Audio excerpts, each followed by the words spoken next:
Hello viewers, welcome to PP spicy kitchen.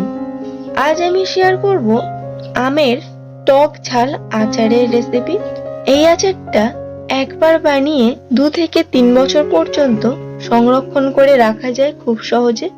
তো চলুন রেসিপিটা শুরু করা যাক। এখানে আমি 1.5 কেজির মতো আম নিয়েছি। আমটাকে কেটে নেব। আমগুলোকে আমি এরকম শেপে কেটেছি।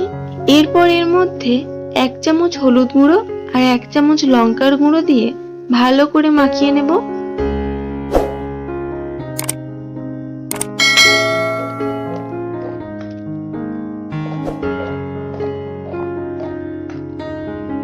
এবার এই মাখানো আমটাকে 2 দিন রোদ্রে শুকিয়ে নেব।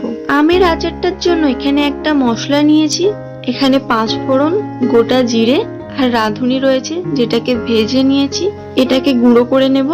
তো আমটাকে এরকম ভাবে শুকিয়ে নিয়েছি 2 দিন রোদ্রে রেখে। আমের মধ্যে 4 চামচ পরিমাণে সর্ষে বাটা দেব। দেব ভাজা মশলাটা,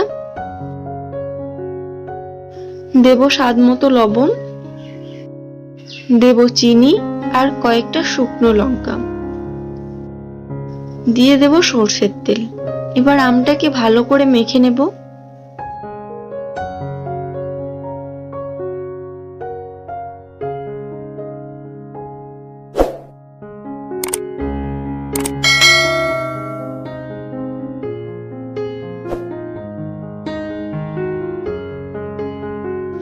আমটা এরকম ভাবে মাখিয়ে 10 থেকে 15 দিন এরকম বয়ামে রাখতে হবে।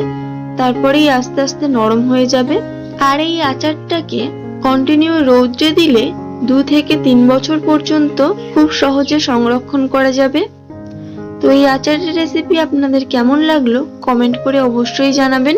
ভালো লাগলে একটা লাইক, আর আমার চ্যানেলে যারা নতুন তাদের কাছে অনুরোধ চ্যানেলটিকে সাবস্ক্রাইব করে পাশে থাকার। সবাই ভালো থাকবেন। আবার ফিরবো নতুন কোনো রেসিপির ভিডিও নিয়ে।